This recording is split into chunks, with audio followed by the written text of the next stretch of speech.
मंत्रीणं क्रियाहीनं भक्तिहीनं सुरेश्वरं यज्ञयन्त्रं मया देव परिपूर्णं तदस्तु मे आवाहनामि व्यञ्जनामि पूजनं विसर्जनामि समस्ये परमेश्वरं सर्वं वाक्यसंयमनं वपराधं वीतं सस्य जय जय वन्दे श्री महादेव शंभो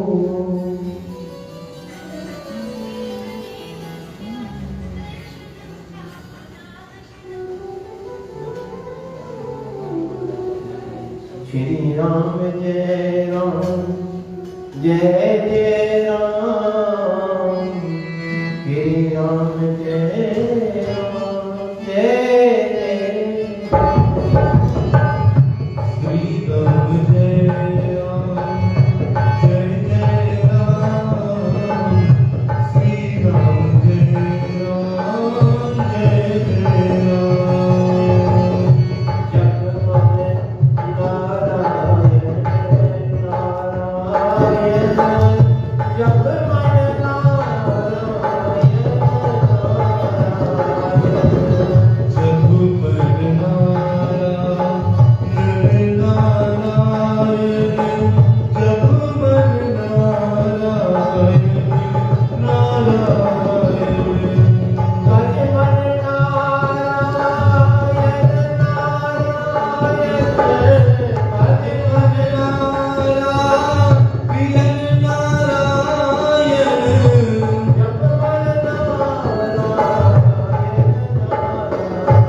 जो फल 18 पुराणों से प्राप्त होता है वो एक हरिवंश पुराण को पढ़ने से प्राप्त हो जाता है।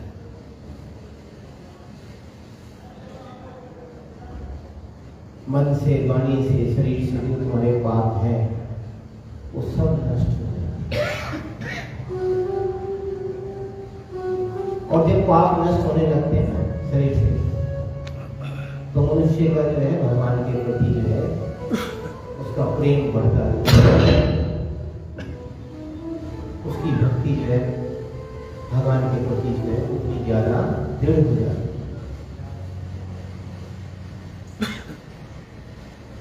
18,370 श्लोक।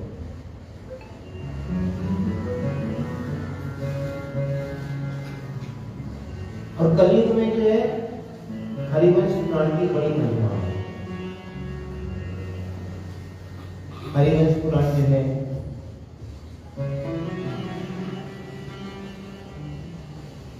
जन्मेजय ने जो परीक्षित के जो पुत्र व्यास जी के शिष्य के मुख से जो है श्रवण किया।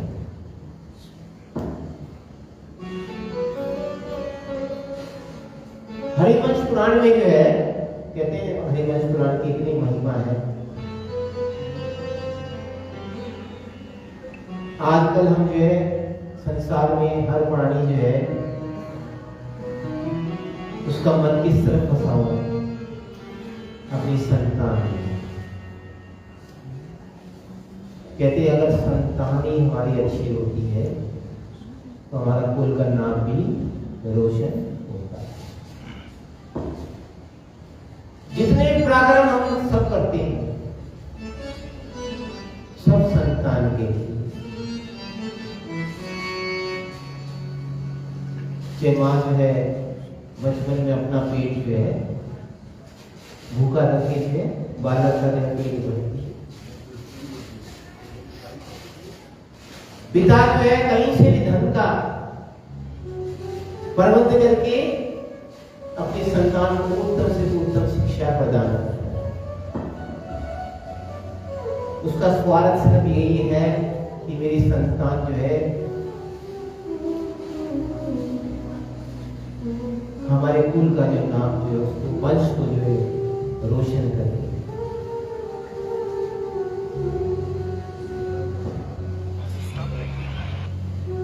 लेकिन बिना संस्कार के कभी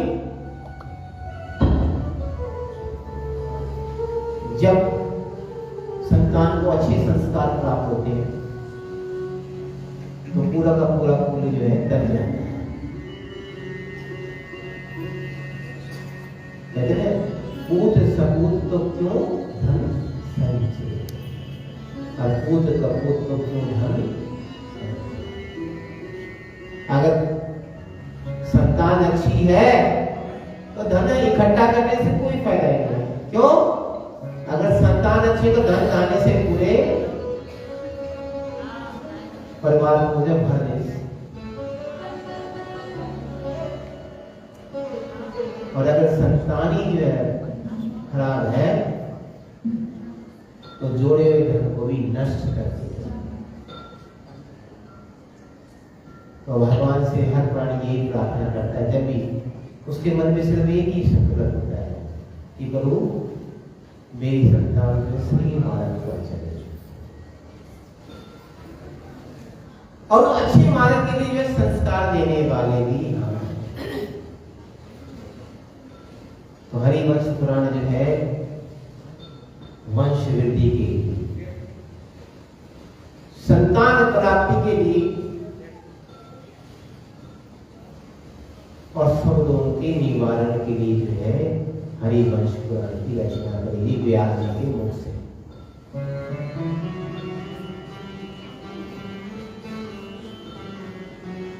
स्त्री के 5 दोष हैं, उन 5 दोषों का निवारण जो है हरिवंश पुराण की कथा से होता है।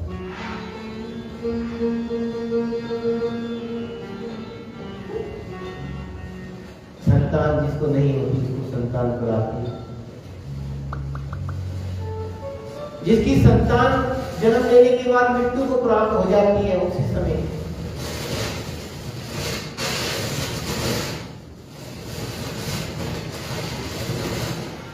उसके निवारण के लिए हरिवंश पुराण पढ़ी जाती है। और संतान के लिए तो महाराज दशरथ थे, जिनके कोई संतान नहीं थी। और जब गुरु वशिष्ठ से पूछा महाराज मेरे कोई संतान नहीं है, बुढ़ापा आ गया, और कहते हैं बुढ़ापे में जो है सारा कौन होता है? संतान होता है।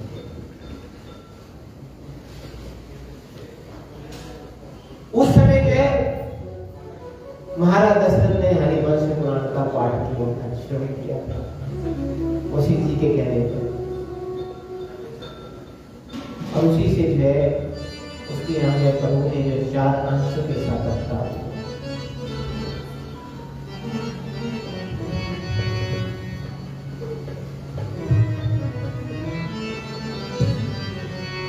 स्त्री के 5 दोषों का निवारण हरिवंश पुराण से।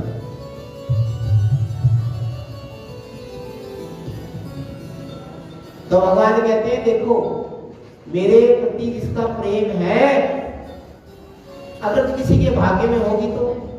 अब शरीर है, ये तो मशीन है। कहते हैं एक मशीन की जो लाइफ होती है, अब इसको जल्दी खत्म कर लो या अपने समय में करो तो बात होगी। आज संसार में हर प्राणी को सिर्फ एक ही उद्देश्य है, धन अर्जित करना। अब धन कैसे भी अर्जित हो, और घोर कलयुग आ गया, इसमें तो हर कोई जो प्रभु को भूलता है। धीरे धीरे जो है, पहले हम सुनते थे ना त्रेता युग में भगवान राम ने जो है विश्वामित्र की यज्ञ की रक्षा करेगी। उसमें ऋषि मुनि जो है गुफाओं में कंदराओं में छुप के पूजा करते थे। क्यों? इनकी पूजाओं में विघ्न जो है राक्षस किया करते, दानव करते। आज कलयुग आ गया और वो समय भी दूर नहीं है जब पूजा के लिए भी जो है स्थान ढूंढना पड़ेगा।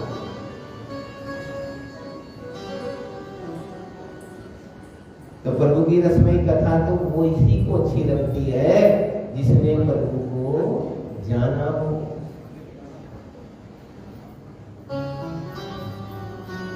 कि जिसने कभी शाम को जाना नहीं, वो प्रभु की कथा को क्या जाने।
जो मन में विषय विकार रखे, जो मन में विषय विकार रखे,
पूजा कर लिया तो की कथा क्या जाने जितनी पूजा कर लिया प्रभु तो कथा को क्या जाने जिसने मन का मेरे हटाया नहीं वो प्रभु की कथा को क्या जाने।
मैंने महाभारत का भी श्रवण किया,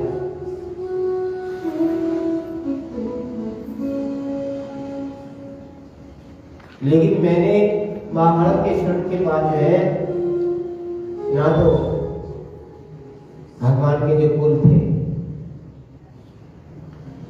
प्रिंस कुल थे जो, और अंदर को उनके वर्णन का मुझे आप श्रवण करवाओ तो मैं बड़ा पवित्र हो जाऊंगा।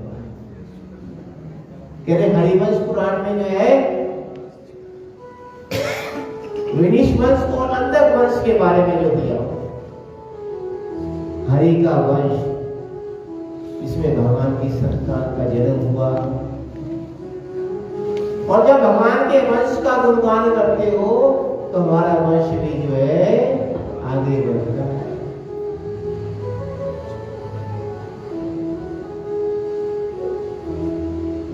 हरिवंश पुराण जो है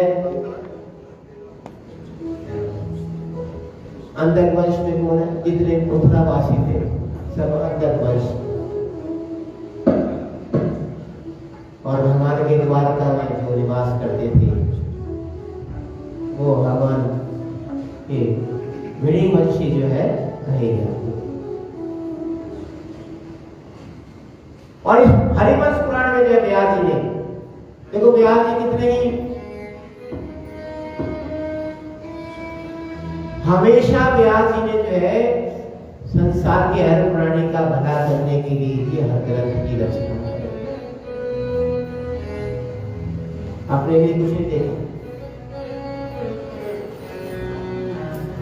और आज व्यास जी की कृपा है क्योंकि हम जो है भगवान की सुंदर जो है कथाओं का रसपान करते हैं।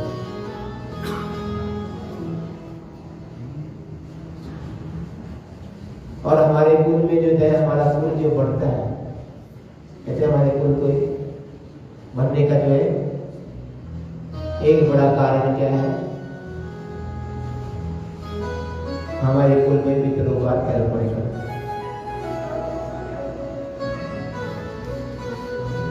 क्योंकि कहते हैं अगर पितर जो है तो आशीर्वाद हमारे परिवार में रहे तो परिवार जो है आगे बढ़ता है, कुल में किसी प्रकार का जो कष्ट जो है नहीं होता है। कहते हैं सूर्य पुत्र जो यम है उनको श्राद्ध दिए जाते हैं।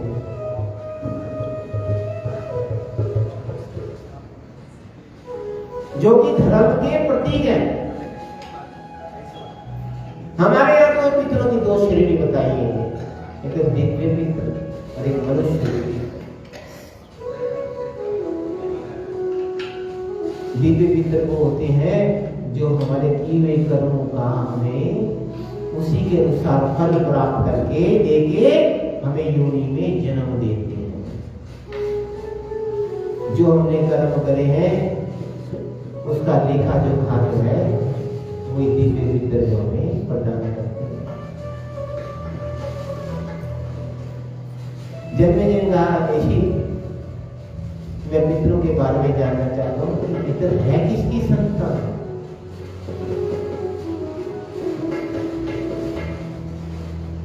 कहते हैं पितरों को देवता भी बोलते।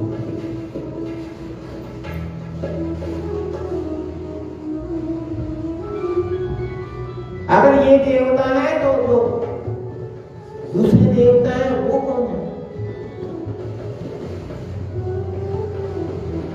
और जैसे सुना तो बड़े प्रसन्न हो गए।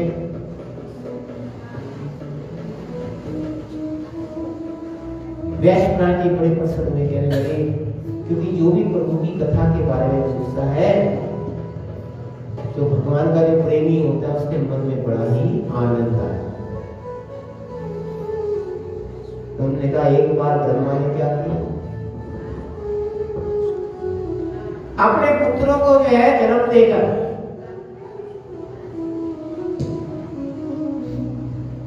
जब उनको जन्म दिया अपने मानस पुत्रों को, और उनको जब जन्म देने के बाद में इसलिए कि वो मेरी पूजा करेंगे। लेकिन कई बार क्या होता है, जन्म देने वाले को जन्म लेने वाला भूल जाता है, और उन्होंने जो है अपनी पूजा करवाना शुरू कर दिया। खुद ही अपने आप को देवता बना लिया, और जब अपने आप को देवता बना लिया ब्रह्मा जी को पता चला तो ब्रह्मा जी बड़े क्रोधित हुए।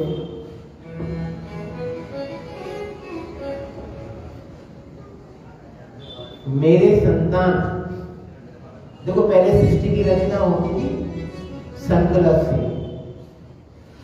इसलिए ब्रह्मा की मानसिक मन से उत्पन्न सृष्टि होती है। जो ये संसार को हम देख रहे हैं जो पैदा हुआ है ये वैष्णव सृष्टि है। तो पहले सृष्टि का तो विस्तार जो ब्रह्मा ने संकल्प से किया।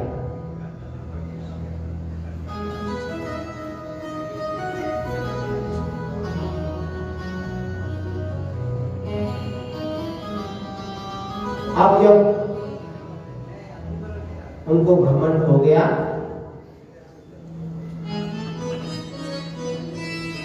और ब्रह्मा को क्रोध आ गया, जब ब्रह्मा क्रोधे तो उनको अपने पाप कर्म का जो है पता चला, तो बोले अब इसका प्रायश्चित कैसे करें। तो कहने लगे उन्होंने कहा आप इसका प्रायश्चित जो है, जो तुम्हारे पुत्र उनसे ज्ञान प्राप्त करती है, जो जिनसे ज्ञान ग्रहण किया वो ज्ञान जब ग्रहण कर लिया, उन्होंने ज्ञान ले लिया, तो उन्होंने कहा आज से हम तुम्हारे पुत्र हैं, यानी हम जो है तुम्हारे, और वो उनके पितर हुए। बड़ा ही आश्चर्य है, एक पुत्र जो है अपने पिता का पितर कैसे हो गया। तो कहते हैं पितर वो है जो ज्ञान प्रदान करता है। ज्ञान देने वाले ये थे और शरीर का निर्माण करने वाले उनके पिता। तो एक दूसरे के वो पितर के रूप में जो है कहलाए जाते हैं। तो जितने भी ब्रह्मा के सप्त ऋषि हैं, जिनसे जो है कुल जो है वंश चल रहा है, वो सब पितर की श्रेणी में ही आते हैं। जो भगवान का ज्ञान तुम्हारे को प्राप्त कराए, जो भगवान के ज्ञान की तरफ तुम्हें ले जाए, वही तुम्हारा पितर है। लेकिन आजकल तो क्या है, हमें पता है जब मृत्यु को प्राप्त होते हैं तो कईयों के पितर तो स्वर्ग में भी जाते हैं, कईयों के जो है नरक में।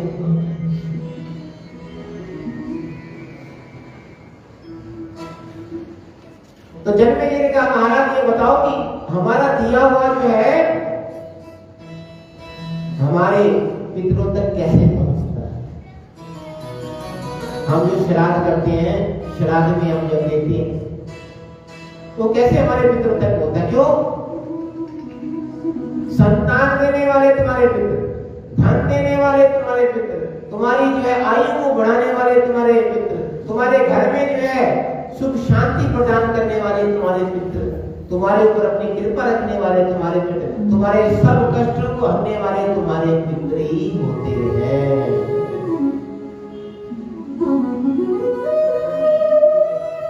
और जब पितर ही तुम्हारे खुश हो जाए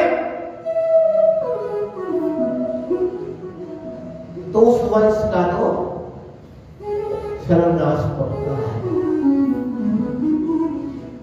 कहते कर्ण थे, कर्ण की मृत्यु हुई तो कर्ण जो है स्वर्गलोक में गए, तो उनको खूब सोना चांदी जो दिया गया, तो कर्ण जो कहने लगे कि मेरी आत्मा तो भोजन के लिए तड़प रही है, मैं तो भोजन करने के बाद ही तृप्त होऊंगा, मुझे धन धान्य कुछ नहीं चाहिए।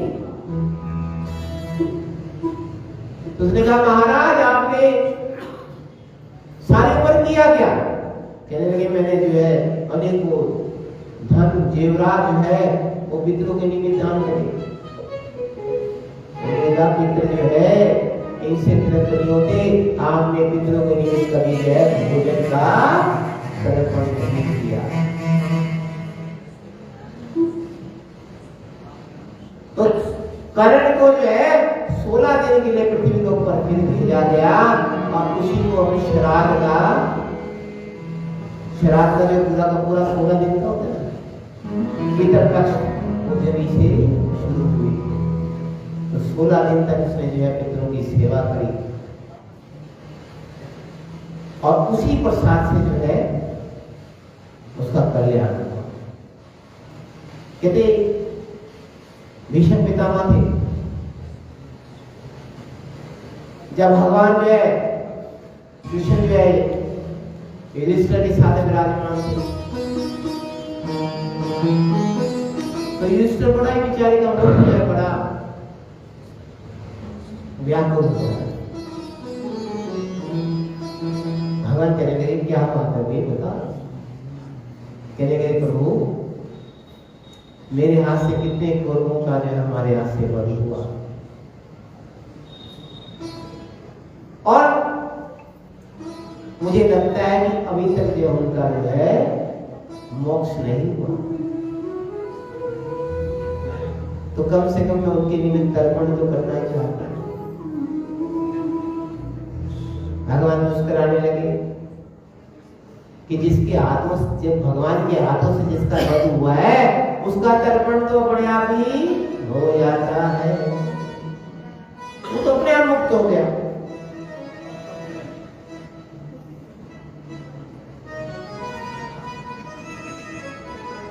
कि जो हरि को भजे सो हरि का होए, जिसने भगवान को भजा वो तो भगवान का होए, लेकिन जिसने द्वेष भावना से भगवान को देखा वो भी तर गया। कंस था, कंस के मन में द्वेष भावना से भगवान का नाम रहता, वो भी पार उतर गया। तो नाम की महिमा तो इतनी, भगवान कहने लगे चल तर्पण करते हैं। कहने लगे भीष्म पितामह जी जो है वो भी जो है अंतिम उत्तरायण का समय आ गया और वो भी अपने जो है शरीर को छोड़ने वाले हैं, और अपने शरीर को छोड़ेंगे। लेकिन भीष्म पितामह के मन में सिर्फ एक ही इच्छा थी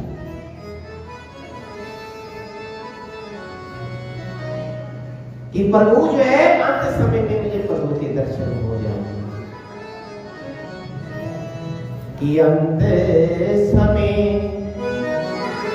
मुख मेरे सामने हो और बंसी बजाते मन को लुभाते। ये भगवान का मुख मेरे सामने रहते समय में, बस एक ही मुखड़ा रहे, सुंदर बंसी बजा दे मेरे बाके हरि सामने, और मैं अपने प्राणों को त्याग दूं।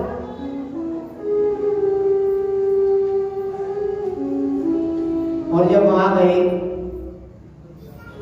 तो भीष्म पितामह जी बेचारे बाण सैया पे जो है लेटे, उत्तरायण के समय की प्रतीक्षा, इस समय आ रहा है और भगवान भी आ गए। मन ही मन जो है भगवान को प्रणाम किया। भगवान ने बड़ी प्यारी सी मुस्कान जो है भीष्म पितामह की तरफ करी। युधिष्ठिर से कहते हैं भगवान कि जाओ, पितामह जो है ज्ञान के भंडार हैं, जाके इनसे ज्ञान की कुछ शिक्षा लो कि मनुष्य को संसार में क्या करना चाहिए। देखो मनुष्य का पराक्रम थक जाता है, ज्ञान जो है मनुष्य का जो है निर्बल हो जाता है अपनी संतान के आगे। अधर्म को भी अपने सामने देखेगा तो उनको बंद कर देगा। भीष्म पिता ने भी ये देखा, हमेशा अधर्म को देखते हुए बोला नहीं कुछ, मोह के कारण कौरवों का साथ दिया और एक ही कौरव का वध जो अपने सामने देखा, और अपनी अवस्था का भी जो है जिम्मेदार जो है वो स्वयं थे। और कहते हैं भीष्म पितामह से जो है जब युधिष्ठिर ने प्रणाम किया कि प्रभु मुझे बताओ जीवन में सफल होने के लिए क्या करना चाहिए, संतान की तरक्की के लिए क्या करें, वंश वृद्धि के लिए क्या करें। तो भीष्म पितामह ने कहा था पितरों का तर्पण करना चाहिए, क्योंकि पितृ जो है वो हर प्रकार की, कहते हैं भक्ति भी आपको पितर से मिलती है, मोक्ष भी वो प्रदान करते हैं। तो भीष्म पितामह ने बताया एक बार जो है मैं अपने पिताश्री का जब श्राद्ध था, शांतनु जो उनके पिताश्री थे, और जब मैं श्राद्ध करने के लिए मैंने पिंड बनाया और पिंड को अर्पण करने के लिए जब चला कहते भूमि से एकदम जो एक हाथ जो है बाहर निकला, और जब हाथ बाहर निकला तो मैंने पहचान किया ये तो मेरे पिताश्री है। मुख से जो है पिता का नाम एकदम याद आया, पिताश्री निकला की, क्योंकि वही बाजू वही आभूषण पहने हुए मेरे पिताश्री। देखकर जो आंखों में आंसू आ गए, कहने के बेटा ना मुझे जो है श्राद्ध प्रदान कर, तर्पण प्रदान कर। और जैसे बोला तो कहते मैंने जो है मन में विचार किया, तो मैंने क्या किया, उस पिंड को जो है उषा के ऊपर जो है रख दिया, अर्पण किया। तो पिताश्री बड़े प्रसन्न हुए, कहने का बेटा तूने जो है शास्त्र के अनुसार जो है पिंड का दान किया। कहते तर्पण जो है हमेशा पिता का, पितामह का और परपितामह तीनों को करना चाहिए, और हमेशा जो है पिंड को जो है उषा के ऊपर ही रखना चाहिए। बड़े प्रसन्न हुए, कहने लगे जाओ आज से मैं तुम्हें वरदान देता हूं कि आज से जो है तुम जब चाहोगे अपने शरीर को छोड़ सकते हो।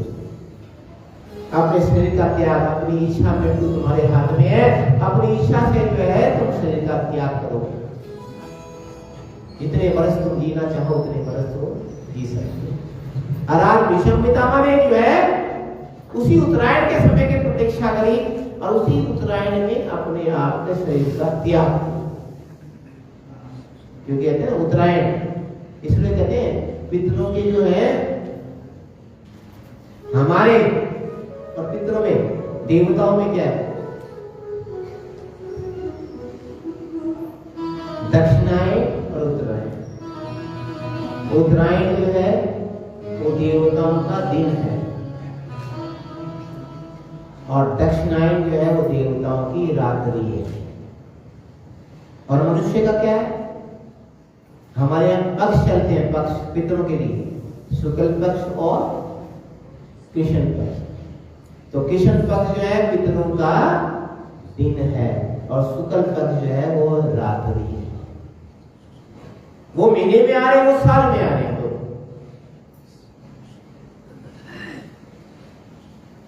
तो भीष्म पितामह जी को जो है वरदान दिया पितरों ने, आशीर्वाद दिया कि तू अपनी इच्छा से अपने शरीर का त्याग करे।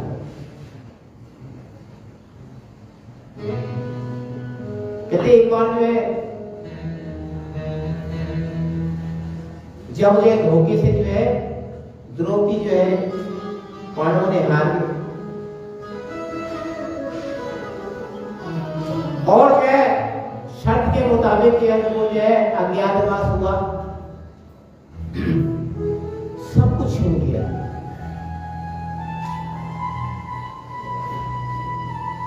और जब सब छीन गया तो एक दिन जो है युधिष्ठिर बेचारे बड़े जो है व्याकुल, नेत्रों में जल भरे हुए। भीम ने कहा भ्राताश्री क्या आज क्या बात होगी, क्या कारण है कि आपकी आंखों में जो जल आते। युधिष्ठिर बेचारे रोने लगे, कहने लगे भीम देखो समय का कितना कुछ पता नहीं है। एक समय वो था जब हमारे पास जो है किसी वस्तु का अभाव नहीं रहता, धन धान्य घर द्वार सब था। और आज देखो क्या है, कैसी हालत है कि हमें अज्ञातवास में मारे मारे फिरना पड़ता है। और जो मेरा प्रण था कि मैं 10,000 ब्राह्मणों को जो है श्राद्ध करने के बाद, भोजन खिलाने के बाद खुद भोजन करता था, और आज ऐसा परिस्थिति आ गई कि मेरे पास एक ब्राह्मण को भी खिलाने के लिए कुछ नहीं है। आंखों में आंसू आ गए, व्याकुल हो गया। कहने लगा देखो परिस्थिति आदमी की।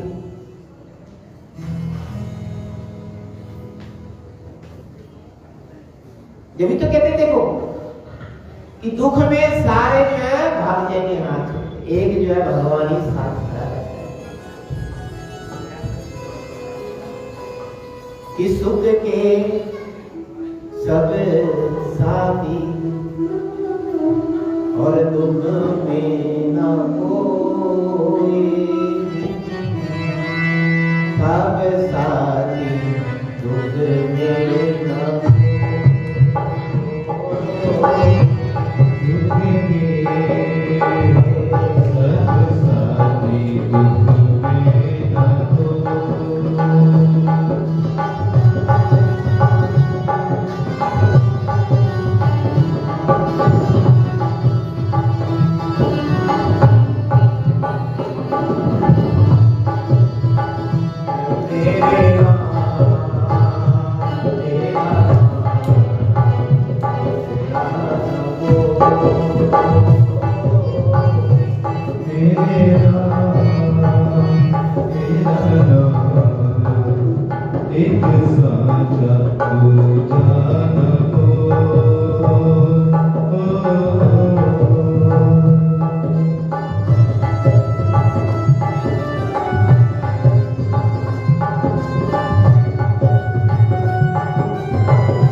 दुख में सब साथी दुख में न कोई। जहाँ कथा होती है वो स्थान ऐसा होता है कि जहाँ अगर बैठ जाए ना, दुखी से दुखी आदमी भी जो होगा ना, उसको इतना आत्मिक बल मिलता है, उसके दुखों का जो भार है कम हो जाता है, आंसू के रूप में जो है धीरे धीरे बाहर आते हैं।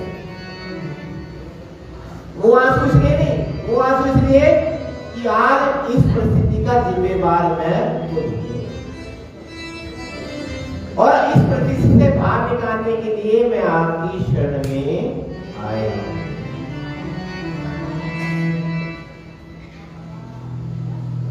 और जब युधिष्ठिर बड़े व्याकुल हो गए, बेचैन हो गए,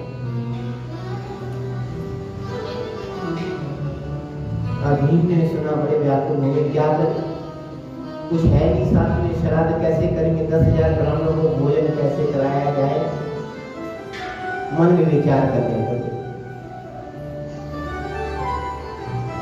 सूर्य भगवान की आराधना,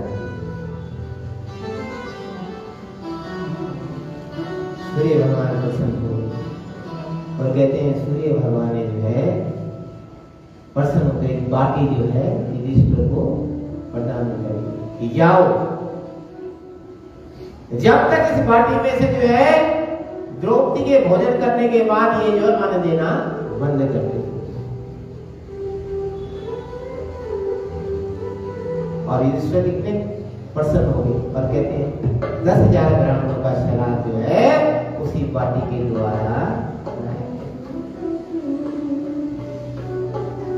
तो भगवान तो पल पल पर जो है हमेशा जो है अपने भक्त की रक्षा करते हैं। जब दुर्वासा ऋषि आए द्रौपदी के पास, कहने लगे द्रौपदी हमें भोजन करना है। द्रौपदी भोजन कर चुकी थी, मन में संकल्प सोचने लगी मैंने तो भोजन कर लिया, बाटी में से जो है भोजन कैसे प्राप्त होगा। तो भगवान की आराधना करी, हे प्रभु कि मेरा कोई ना सहारा बिन तेरे, नंदलाल संवरिया, मेरा कोई ना सहारा बिन तेरे, नंदलाल संवरिया मेरे, मेरा सहारा बिन तेरे, नंदलाल संवरिया मेरे।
में से भोजन कैसे आए? तो भगवान ने कहा बाटी तो लेके आ। कैसी बाटी लाए? तो उसमें एक साग का पत्ता डाला। भगवान ने जो है उसको ग्रहण किया। जैसे ग्रहण किया तो जब भगवान तृप्त हो गए तो तीनों लोग को अपने आप ही तृप्त हो जाते हैं। तो भगवान देखो आज ईस्टर के लिए जो है प्रभु ने जो है सूर्य की भगवान के माध्यम से बाटी प्रदान करी।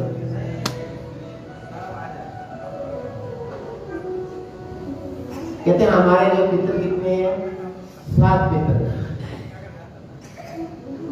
4 तो मूर्तिमान है और 4 मूर्ति रहित, 3 मूर्ति रहित। और हमारे पितरों में सबसे बड़ा पितर कौन है?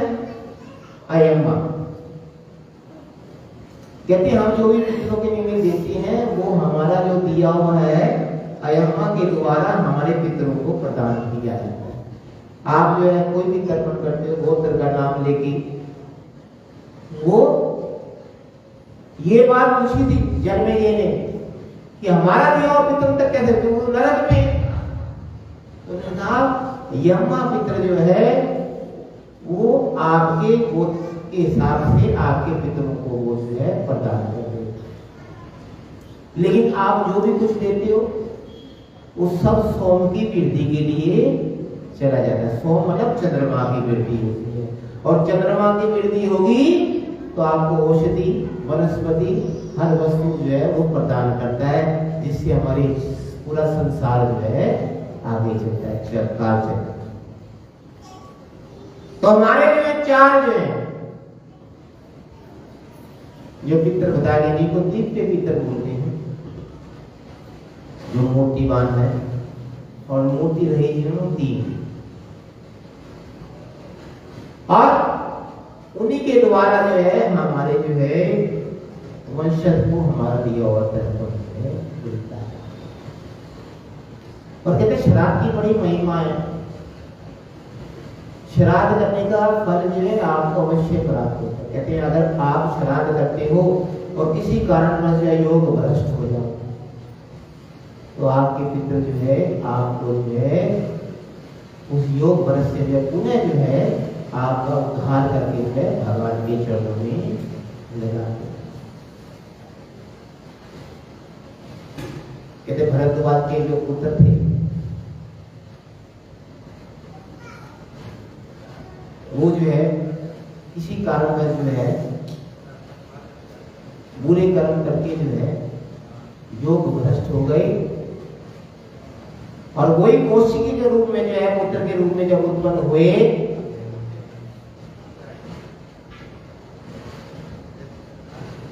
और जब उनके पिताश्री ने उनका त्याग कर दिया तो गार्गी ऋषि के पास रहने लगे।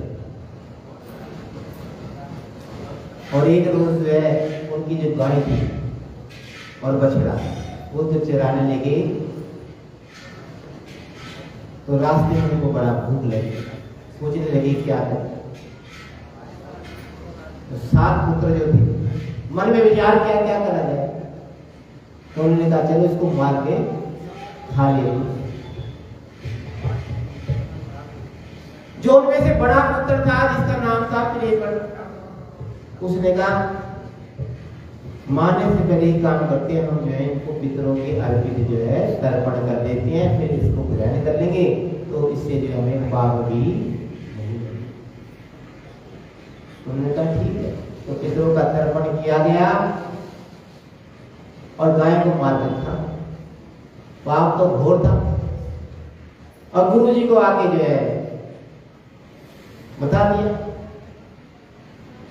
कि कोई जो है गाय को जो है सिंह जो है वो खाता, और कहते उसी के कारण जो है श्राप बस जो है उनको जो है वो सातों के सातों जो है वो व्याग की योनि को प्राप्त।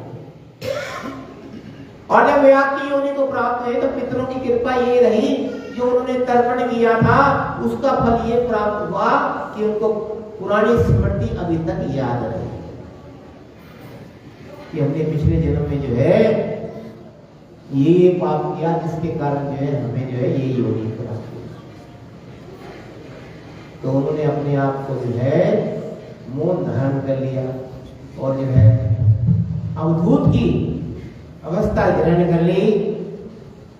ना किसी प्राणी से बात करना, ना किसी से बात करना, संसार के से जो है हर तरफ से अपने आप को काट लिया और धीरे धीरे जो निराहार रहते हुए अपने शरीर का त्याग किया। जब शरीर का त्याग किया तो दूसरी योनि प्राप्त हुई, तीसरी योनि प्राप्त हुई और सबसे जो आखिर में जो है उसको हंस योनि प्राप्त हुई। लेकिन हर योनि में जो पितरों की कृपा ये नहीं कि उनको जो है पिछले जन्म का जो है किया हुआ पाप याद रहा। अगर हमें हमारे पितरों के लिए हम कुछ देंगे तो हम अगर कोई गलती करते हैं तो पितर जो है हमें जो है उसका प्रायश्चित करने के लिए भी जो है हमारे ऊपर कृपा करते हैं।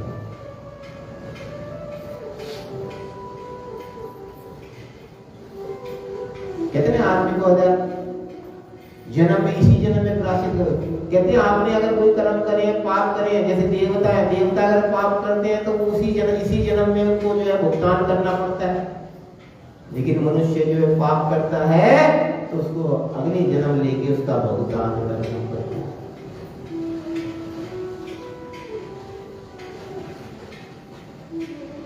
देवताओं ने देख लो, इंद्र ने जो है इंद्र ने जब ब्रह्म हत्या लगी इंद्र को, इंद्र ने उसी समय प्रायश्चित किया। तो देवताओं के लिए तो है कि देवता अगर जिस जन्म में जो है पाप करेंगे उसी में उसका भुगतान करना पड़ता है। लेकिन मनुष्य के लिए है कि जिस जन्म में उसने पाप करे तो अगले जन्म में उसका भुगतान करना ही पड़ेगा। हंस योनि को प्राप्त हो गए तो कहते किसी योनि में रहो तो जैसे तुम्हारे संकल्प होगा उसी हिसाब से तुम्हारा जन्म होगा। जब तो कहते हैं ना, गीता में बोला है कि अंत समय में जो मेरे नाम को लेके प्राणों का त्याग करता है वो साक्षात मेरे परम धाम को प्राप्त करता है। लेकिन सदैव मेरे नाम का चिंतन करते हुए, क्योंकि जिसने भगवान का नाम लिया है शुरू से तो अंत समय में भी भगवान का नाम ही याद आएगा। जब तो कहा ना कि हरि नाम नहीं तो जीना क्या, हरि नाम नहीं तो जीना।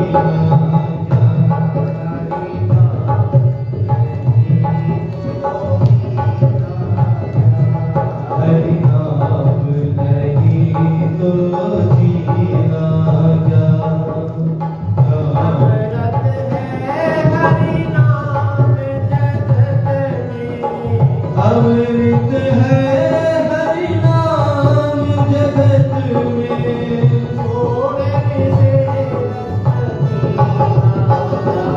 हरि नाम नहीं तो जीना क्या, हरि नाम नहीं तो जीना क्या। अमृत है हरि नाम जगत में, अमृत है हरि नाम जगत में, इसे छोड़ इसे रस पीना क्या, हरि नाम नहीं तो जीना क्या, हरि नाम नहीं तो जीना क्या।